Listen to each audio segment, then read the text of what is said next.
So yes, hello everyone, this side Abhay, and today in this video we are going to discuss the first 4 problems for the Core Forces round 767 division 2. So without having a delay, let's get started. And if you are new to the channel, do hit the like button and also hit the subscribe button. And yeah, let me open all the question the new tabs. So okay, let's start with the problem A, which was to download more RAMs. So basically in this question we are given a RAM of size K and we are given two more arrays A and B. So basically उसने कहा क्या है कि हमारे पास initially K RAM है और हम उस रैम को बढ़ा सकते हैं. अगर हमारे पास A of I RAM available है तो हम B ऑफ I रैम और ऐड कर सकते हैं. जैसे कि फर्स्ट टेस्ट केस में क्या है कि हमारे पास 10 रैम गिवन है. ओके, सो उसने बोला कि अगर तुम्हारे पास 10 रैम है तो 10 और ऐड कर सकते हो. सो बेसिकली यहाँ पर हमारे पास 20 रैम हो जाएगी, right. So if I move on, so यहाँ पर 20 रैम अवेलेबल है तो मैं 9 और ऐड कर सकता हूँ, 29. But I can't add 100 because उसने बोला मिनिमम 30 होनी चाहिए 100 ऐड करने के लिए. सो मैं इसको यूज़ नहीं कर सकता हूँ. सो आंसर क्या होगा हमारे पास 29. सिमिलरली इन दिस केस हमारे पास इनिशियल रैम 1 है. सो मैं इस 1 को यूज़ करके हम एक बढ़ा सकता हूँ विच इज़ 2. नाउ अगेन इसकी भी मिनिमम कंडीशन 1 है तो इस यहाँ पर 3 आएगा. इसकी भी 1 है तो यहाँ पर 4. इसकी भी 1 है यहाँ पर 5. अब यहाँ पर इसको मिनिमम चाहिए 5 का, तो हमारे पास अब तक 5 हो चुकी है तो हम इसको भी इंक्लूड करेंगे. तो अब हमारे पास फाइनल रैम कितनी होगी 6 की. सो एट लास्ट हमारा आंसर 6 होगा. So this is the only thing we have to code, right. So let me show my implementation. Yeah, I got wrong answer because of the sorted. I didn't sort out the array, right. Okay, so I have taken the inputs in the pair. The first element of the pair will be the A of I and the second will be B of I in the given inputs. Then if the current is more than equal to K, then I will be adding that the second variable into the K. Otherwise I will be continue all of the things, right. And at last I will print K as the answer. So this was a quick explanation for the problem A. Let's move on to problem B. So the problem B was GCD arrays. So basically हमें इस question में given ये था कि हमें दो integer given है L और R. सो L और R मतलब हमें L से लेकर R तक के सारे नंबर्स गिवन है. बेसिकली एरे बन जाएगा हमारे पास L से लेकर R तक का, राइट. अगर L 3 है R 7 है तो एरे बनेगा 3 4 5 6 7. और हमें एक इंटीजर गिवन होगा K और हम के ऑपरेशंस कर सकते हैं. के ऑपरेशन मतलब हम उस एरे में से हम कुछ के इंटीजर्स रिमूव कर सकते हैं. And at last what we need कि उस पूरे एरे का जो एलिमेंट्स रिमेनिंग होंगे उसका GCD 1 से बड़ा होना चाहिए, राइट.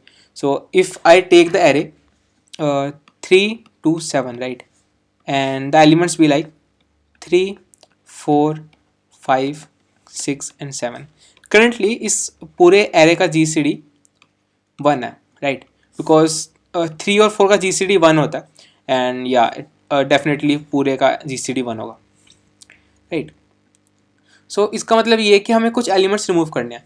सो यहाँ पर एक सिंपल सा एक लॉजिक है कि हर इवन नंबर का GCD, अगर हम सारे इवन नंबर लें 2 4 6 8 तो उसका GCD मिनिमम 2 होगा, राइट. बट अगर हम इवन और ओड का GCD लें तो वो GCD 1 देता है, राइट. तो यहाँ पर हमारे पास आइडिया लगा कि हम सारे ओड नंबर्स रिमूव करेंगे, राइट, जैसे 3 5 7. एंड कोई भी दो ओड नंबर्स कभी भी GCD 1 नहीं देंगे. जैसे GCD 1 ही देंगे, जैसे 3 और लेट्स सपोज 7, इनका GCD भी 1 होता है. तो हमने क्या करना है कि हमने उस रेंज के अंदर सारे ओड नंबर्स रिमूव करने हैं. और हम कितने रिमूव कर सकते हैं K, right. So let me just erase the screen.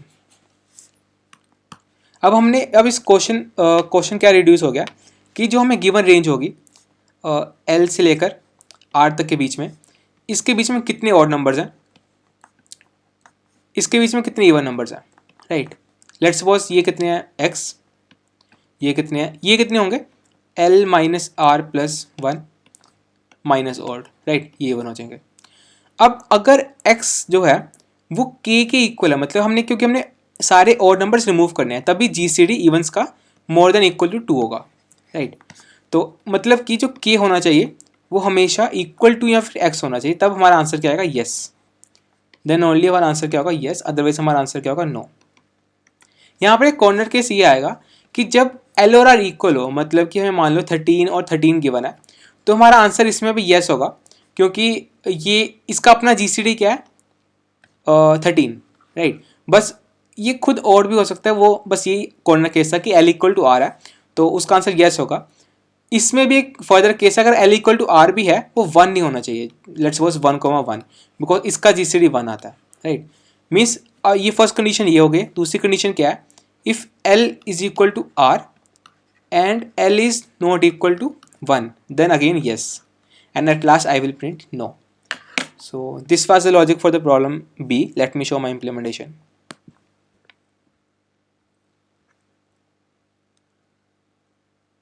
Okay, here is the code. At initially I have taken input L, R and K. So here is the base condition, if L is equal to R and L is not equal to 1, so our answer is yes. And here I am taking all the odd numbers in that range. Yeah, it is all odd numbers, right? Okay, let me tell you how this formula is working, right? Okay, this is not getting clean. Okay, let's suppose I have the range 3 comma 3 to 7. So basically if I randomly check, I have the even numbers. इसके बीच में even numbers कितने होंगे, 4, 6, right? 2 even numbers. And if I have range 3 to 8, then I have the even numbers 4, 6, 8. And if I have the range 4, 7, then I have the even numbers as 4, 6, right? And if I have the range 4, 8, then I have the even numbers 4, 6. So यहाँ से अब formula कैसे generate करेंगे, इन दोनों numbers के बीच अगर हम सीधा डिवाइड बाय 2 करें तो वो हमें बताएगा कि उस नंबर के बीच में कितने इवन नंबर्स हैं, राइट। जैसे इसके इसको डिवाइड करें, क्या आएगा, 7 - 3 which is 4, 7 - 3 by 2 is equal to 4 और is equal to 2, right. So मतलब इस रेंज के बीच में 2 इवन नंबर्स हैं, but I am not including these both, right. अगर इसके बीच में अगर 8 भी आता है तो हम 8 को अलग से ऐड करेंगे, अगर 4 आता है 4 को हम अलग से ऐड करेंगे, अगर दोनों में आते हैं तो दोनों में से कोई एक ऐड होगा, क्योंकि हम डिवाइड दोनों को कर रहे हैं तो एक उसमें आएगा, राइट। सो बाकी बचे हुए सारे इवन होंगे, और ऑड हम कैसे फाइंड कर रहे हैं, उस दोनों की रेंज का मॉड डिवाइड बाय 2, एंड उनमें से कोई भी एक इवन है तो हम उसको भी ऐड कर लेंगे, right. So here comes the odd case, and even क्या होंगे, सारे और माइनस कर देंगे पूरी रेंज में से, and this is the afterward condition of yes. So this was the explanation for the problem B. Let's move on to C. So the C was maximum array. So here is MEX, right? So basically इसने पहले बताया कि max हमने max का use करना है. So let me clean the screen first. So यहाँ पर एक चीज़ है कि जैसे हमारे पास array given है A 0, 1, 2 and 4. मैक्स क्या होता है कि उस एरे में सबसे छोटा एलिमेंट जो प्रेजेंट नहीं है फ्रॉम 0, इस एरे में 3 प्रेजेंट नहीं है, तो इस एरे का मैक्स क्या होगा 3। अगर मान लो यहाँ पर 3 भी होता तो इस एरे का मैक्स क्या होता 5। जो सबसे छोटा एलिमेंट 0 से लेकर जो इस एरे में प्रेजेंट नहीं है वो क्या होता है मैक्स। अब उसने ये बोला है कि we have to create a new array B, so why A is not empty. हम क्या कर सकते हैं, जब तक ए एम्प्टी ना हो हम उसमें से कोई एक सब एरे उठाएंगे, उसका मैक्स हम एंड में अपेंड कर देंगे, right. So let me clean the whole screen. Okay, या so I will be taking for the explanation the case second, right, 2 2 3 4 0. Let me take the last case, which is pretty good. 0 0 2 1 1 again 1 0 and 1 1, right. So अब उसने बोला है कि हम क्या करेंगे, जब तक पूरी एरे एम्प्टी ना हो हम कोई सब एरे उठाएंगे और उसका मैक्स हम लास्ट में अपेंड कर देंगे। लेट्स सपोज मैंने सब एरे उठाई ये वाली, अब इस सब एरे का मैक्स क्या है 1, तो मैं 1 एंड में अपेंड कर दूंगा, राइट। तो ये दोनों एलिमेंट्स रिमूव हो जाएंगे। अब मैंने एक सब एरे उठाई लेट्स सपोज ये वाली, इस सब एरे का मैक्स क्या है 3, तो मैं 3 अपेंड कर दूंगा और इस सब एरे को इरेज कर दूंगा। अब लेट्स सपोज मैंने ये पूरी सब एरे उठा दी, इस सब एरे का मैक्स क्या है 2, तो मैं यहाँ 2 अपेंड करूँगा, इस पूरे को इरेज कर दूंगा। अब मेरे पास फाइनल एरे बची है 1 3 2। अब उसने बोला है जो फाइनल एरे बचेगी आपके पास उसको मैक्सिमाइज करना है, लेक्सोग्राफिकली मैक्सिमम। लेक्सोग्राफिकली मैक्सिमम का मतलब क्या है कि सबसे पहले अगर मैं इसके साथ ये एक एरे लिख दूँ 2, तो 2 will be consider greater than, right. अगर मैं इसके साथ एक एरे लिख दूँ 1 3 2 and 0, so 1 3 2 0 will be considered greater than 1 3 2, right. greater and here greater, right? So similar, following this condition we have to form a new array. So last test case I will be modifying the few numbers in the last test case and we will get the idea, right? So अब हमने इसमें maximum सब array मतलब कि ऐसा find करना है कि हमारा मैक्स मैक्सिमाइज है, मतलब कि जो एरे बने वो मैक्सिमाइज बने। तो ऑफ कोर्स बात है हमें पहला डिजिट मैक्सिमाइज ही चाहिए। तो हम क्या करेंगे कि अब तक जैसे यहाँ पर मैक्स क्या बन रहा है इसका, लाइक हमारे पास मैक्स नंबर 2 है, तो मतलब कि हम मैक्स बना सकते हैं 3 का। 3 का मैक्स कैसे बनेगा, अगर हमें 0 भी मिल जाए 1 भी मिल जाए और 2 भी मिल जाए तो मैक्स क्या बनेगा 3 का। तो क्या हम इसमें 3 का मैक्स बना सकते हैं? Yes we can. कैसे कि यहाँ से हम 0 को ले लें, अगेन 0 0 एंड हेयर 1, यहाँ तक कि अगर मैं सब एरे चूज़ करूँ यहाँ का मैक्स क्या बनेगा 3। अब कितने एलिमेंट्स बचे हैं हमारे पास? इतने एलिमेंट्स बचे हैं। इसमें से हम कितना मैक्सिमाइज मैक्स बना सकते हैं वो है 2 का, क्योंकि मैं 0 और 1 दोनों को ले लूँ, यहाँ पर 1 लूँ, यहाँ पर 1, यहाँ पर 0, तो यहाँ से मैं बना सकता हूँ मैक्स कितने का 2 का, राइट। अब मेरे पास कितने साइज़ की एरे बची है 3 साइज़ की। इसमें से मैं कितने साइज़ का मैक्स बना सकता हूँ 2 का मैक्स बना सकता हूँ मैक्सिमम। कैसे? यहाँ से 0 लूँ, यहाँ से 1 लूँ, यहाँ से बनेगा 2 का। अब मेरे पास कितने की बची है? सिर्फ 1 की, राइट। अब मैं यहाँ से कितने का बना सकता हूँ? यहाँ से मेरे को सिर्फ 0 का ही बन सकता है, क्योंकि 0 सबसे छोटा एलिमेंट है जो प्रेजेंट नहीं है। तो यहाँ से कितने का है? 0, विच इज़ मोर देन 1 3 2 जो हमने पिछली बार निकाला था, राइट। सो ये सिंपल कंडीशन, लाइक ये चीज़ तो क्लियर होगी यहाँ पर। अब I will change this test case a bit. अगर मैं इस टेस्ट केस की जगह यहाँ पर 2 की जगह if I write 10 here, okay let me write in green 10 here, then अब इसका आंसर क्या होना चाहिए? अब इसका आंसर फाइंड करेंगे।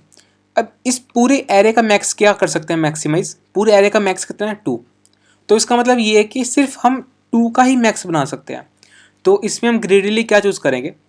0, then again 1 number which is 10, यहाँ तक का मैक्स क्या होगा 2, then again 1 1 1 0, again 2, again 1 0, again 2, then here comes 0. This is the answer for this test case, right? अब या this is the case, like हम सबसे पहले क्या करना होगा, लाइक हमें ये नहीं करना है कि हम मैक्सिमम एलिमेंट को लेकर चलें, हमें ये देखना है कि हम कितना मैक्सिमाइज बना सकते हैं उस टाइम तक। हमें पता है कि अगर मैं शुरू से स्टार्ट कर रहा हूँ, okay let me again do it. अगर मैं शुरू से स्टार्ट कर रहा हूँ तो मैं उस वक्त तक कितना मैक्स बना सकता हूँ? 2 का मैक्स बना सकता हूँ, मतलब कि मुझे 2 एलिमेंट ही मैं डिस्टिंक्ट ले सकता हूँ उस टाइम तक। तो मतलब कि मैं 2 एलिमेंट जब मेरे डिस्टिंक्ट पूरे हो जाएंगे मैं उसका ग्रुप बना के उस वक्त का मैक्स मैं अपने आंसर एरे में डाल दूंगा, राइट। अब यहाँ तक का मैक्स कितना ले सकता हूँ मैं? 2 का, राइट। या you can also think that suffix array, right. अगर मैं सफिक्स मैक्स देखूँ यहाँ तक का तो कितने का बना सकता हूँ? 2 का। तो मैं 2 एलिमेंट्स देखूंगा, ये 2 एलिमेंट्स बना रहे हैं तो यहाँ का मैं 2 ऐड कर लिया। अब यहाँ तक का सफिक्स मैक्स कितना बना सकते हैं? 2 का। तो यहाँ से मैं 2 एलिमेंट्स फाइंड किए तो यहाँ से मैं 2 ऐड कर दिया। अब मैं यहाँ से मैं सफिक्स मैक्स देखूँ, यहाँ 2 का बना सकता हूँ, तो मैं यहाँ से लेकर यहाँ तक का 2 ऐड कर दिया, और यहाँ तक का, राइट। अब यहाँ तक का सफिक्स मैक्स कितने का है? 0 का। तो मैं यहाँ से 0 ऐड कर दिया, तो आंसर क्या होगा? 2 2 2 1 0, right. So this is the only thing we have to implement, right. अब इसकी इम्प्लीमेंटेशन कैसे करेंगे? सो इनिशियली हमें मैक्स के लिए क्या करेंगे? हम एक इनिशियल सेट बना लेंगे, right.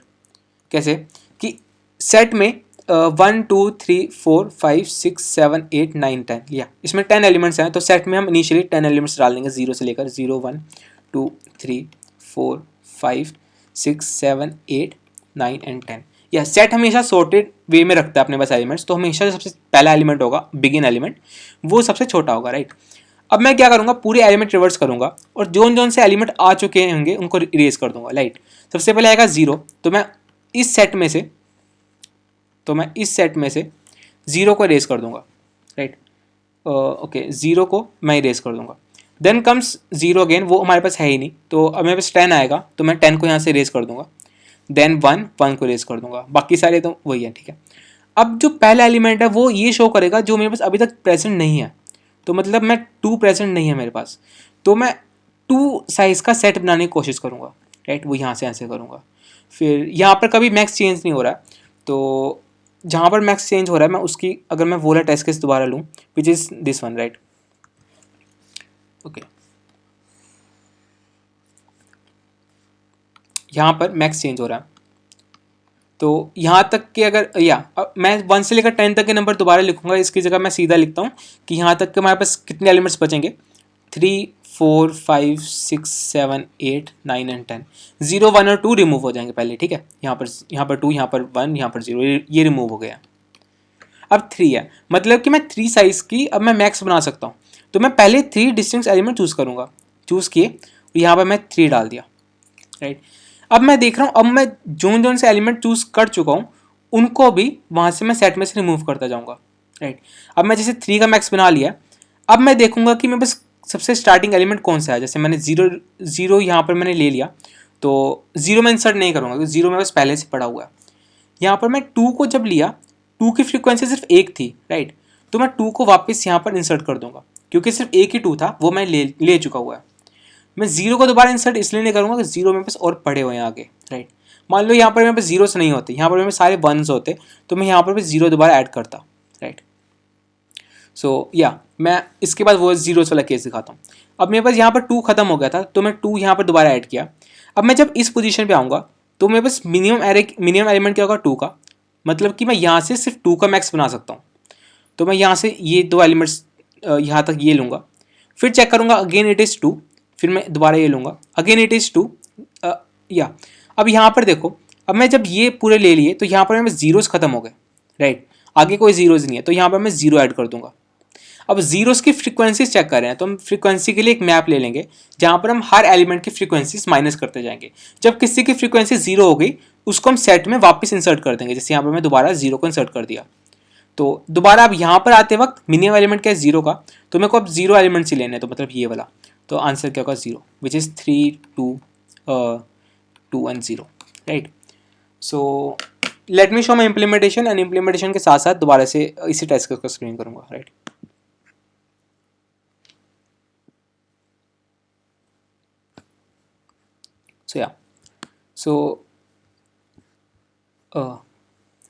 Initially I've taken the input n and I've created the set st, और st में मैंने 1 से लेकर n तक, n इंक्लूसिव है, 1 से लेकर n तक के सारे एलिमेंट्स पुश किए हैं, और यहाँ पर मैं इनपुट वेक्टर a इनपुट लिया, राइट। और मैप में इनिशियली सभी की फ्रीक्वेंसी इंक्रीज कर ली है, और जो इनपुट आ चुके हैं उसको मैं इरेज कर दिया। मतलब इस वक्त तक मैंने क्या किया है, एरे बना लिया कुछ ऐसा। मैं इरेज करूँ कुछ चीज़ें, ओके। इस वक्त तक मेरे पास सेट बन गया कुछ ऐसा, नीचे जो लिखा हुआ है, okay, I will write 2 again, right. और मेरा फ्रीक्वेंसी टेबल क्या बन गया कि 2 की फ्रीक्वेंसी क्या है 1, 1 की फ्रीक्वेंसी क्या है 5, और 4 की फ्रीक्वेंसी क्या है 2, और 4 की फ्रीक्वेंसी क्या है 4 times, right, and it all add up to 10, right. So सभी को मैंने ऐड कर लिया, एंड ये मेरे पास दूसरा सेट है, इसका आगे पता लगा, आंसर में मैं आंसर स्टोर करूँगा, राइट। सो इंडेक्स की यहाँ पर जरूरत नहीं है। करंट मैक्स अब तक का मैक्स कितना है वो हम बिगिन से पता लगेगा, राइट। अब हर एलिमेंट के लिए जो मैं यूज़ कर चुका हूँ उसकी मैं फ्रीक्वेंसी कम करूँगा सबसे पहले, राइट। अगर मेरे पास 0 आएगा तो यहाँ पर 0, 2 एक बारी यहाँ पर 0 आना था, राइट, जीरोस 4 टाइम्स, तो यहाँ पर मैं 4 की फ्रीक्वेंसी 4 की जगह 3 कर दूंगा, राइट, क्योंकि मैं एक अभी यूज़ कर रहा हूँ। अब okay, and then I will move on. अब यहाँ तक का मेरे पास वही चलता रहेगा कि मेरे मैक्स 2 है, तो जब तक वो AFI करंट मैक्स से कम होगा मैं STM में डालता जाऊँगा, राइट। सो बेसिकली STM का यूज़ हुआ नहीं है, बट स्टिल ओके, सो या अब उसके बाद क्या करेंगे कि यहाँ पर मैं मैक्स 2 आएगा, राइट, यहाँ पर मैं मैक्स को क्लियर कर दूंगा। अब इसके बाद जब इस पोजीशन पे जब मैं 2 को लूंगा, इस पोजीशन पे जब मैं 2 को लूंगा, 2 की फ्रीक्वेंसी क्या हो जाएगी, 0। जब 2 की फ्रीक्वेंसी 0 हो जाएगी तब मैं 2 को वापस इसमें डाल रहा हूँ, G S T dot insert A of I. 2 को मैं वापस इस सेट के अंदर डाल रहा हूँ क्योंकि मुझे पता है अब 2 में बस इस, अब आगे जितना भी हम एलिमेंट्स लेंगे उसमें 2 नहीं आएगा, मतलब 2 is the answer for the max, की वो 2 मैक्स हो सकता है, तो मैं 2 को दोबारा एस टी के अंदर इंसर्ट कर दूंगा, right. So this is the only thing we have to do.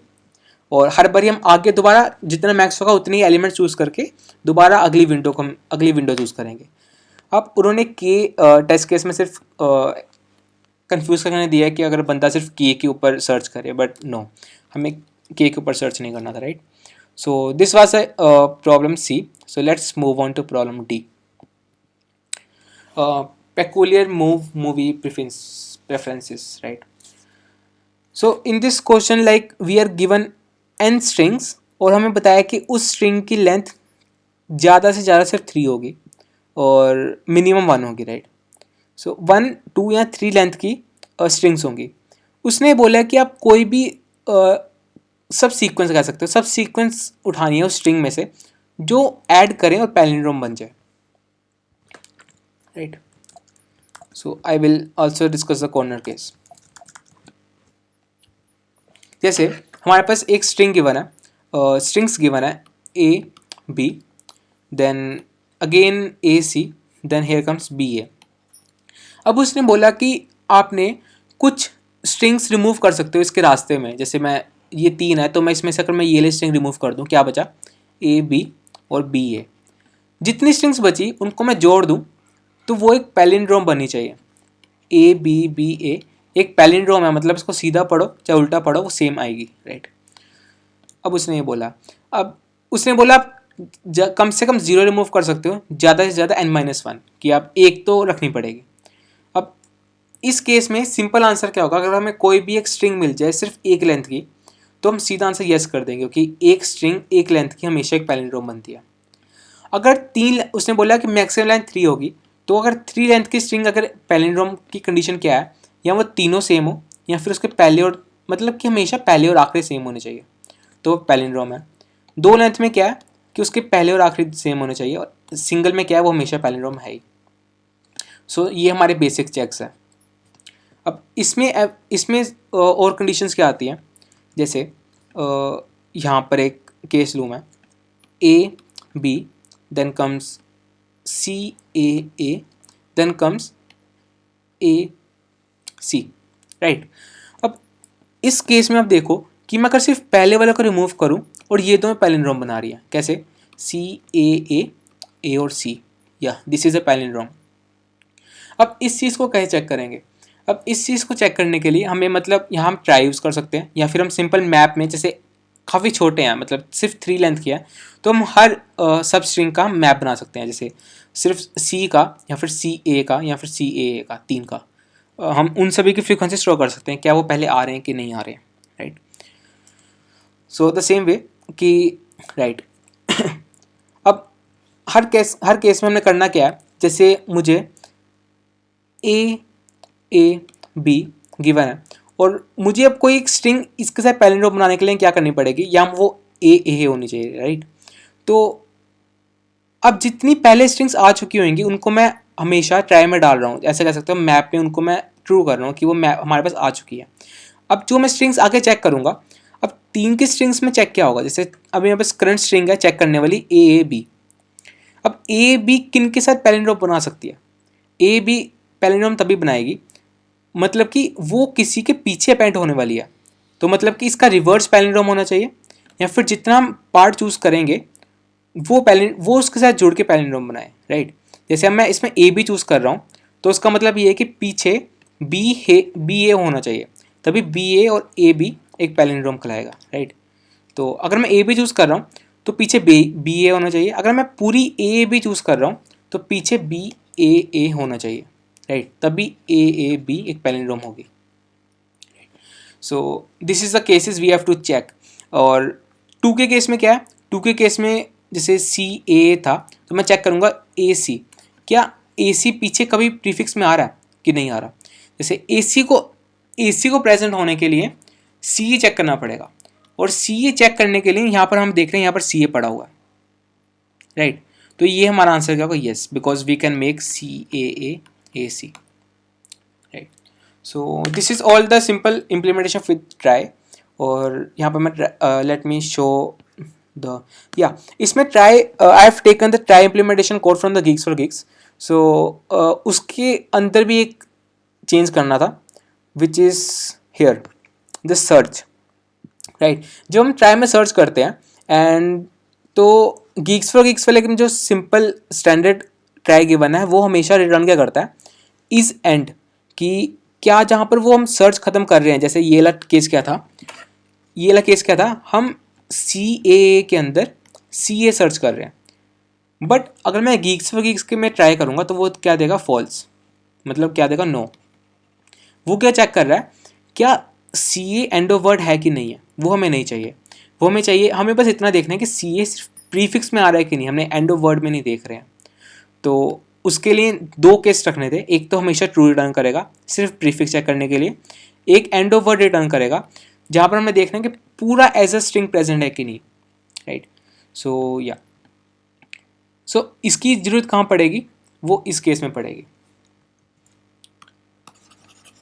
when we are given, just a minute,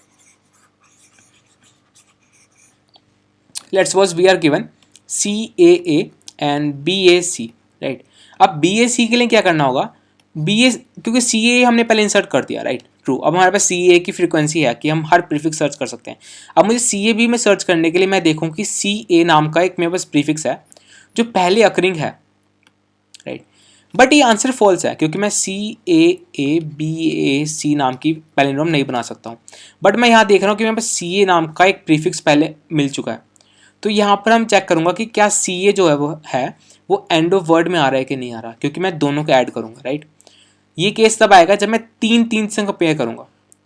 जब मैं CAA को AC से कंपेयर करूँगा, मतलब 3 को 2 से, तब मैं एंड ऑफ वर्ड नहीं देखूँगा। जब मैं 3 को 3 से कंपेयर करूँगा तब मैं एंड ऑफ वर्ड देखूँगा, राइट। सो या हेयर इज द इम्प्लीमेंटेशन। यहाँ पर मैं पैलिंड्रोम चेक लगाया कि गिवन स्ट्रिंग की पैलिंड्रोम है कि नहीं, वो यहाँ पर मैं हर ए ऑफ आई के लिए चेक कर रहा हूँ, तो वो पैलिंड्रोम है तो येस। और अगर वो 3 लेंथ की स्ट्रिंग है करंटली, तो मैं चेक करूँगा क्या वो सिंपल ही उल्टी पड़ी हुई मिल रही है कि नहीं है, क्योंकि मैं इसको उल्टा कर लिया है चेक नाम में, क्या वो सिंपल ही मिल रही है। अगर नहीं मिल रही है तो फिर मैं उसको 2 एक पीछे वाला डिलीट कर दिया, जैसे यहाँ पर क्या किया है, बी को डिलीट कर दिया और सी को चेक कर रहा हूँ। सी को चेक कर रहा हूँ सर्च 2 में, सर्च 2 क्या है, एंड ऑफ वर्ड, सर्च 2 क्या है, एंड ऑफ वर्ड, राइट। और सर्च 1 यूज़ हो रही है जब साइज 2 है, राइट, कि वो कहीं पर prefix as a prefix search हो, और एट लास्ट में उसको इंसर्ट कर रहा हूँ ट्राई में। और ये सेम चीज़ विद मैप भी यूज़ हो सकती है, विद मैप इम्प्लीमेंटेशन, क्योंकि यहाँ पर n size of each string काफ़ी स्मॉल है, राइट। अगर मुझे कहीं पर भी येस नहीं मिलता तो at last I will be printing no, and this is our answer, right.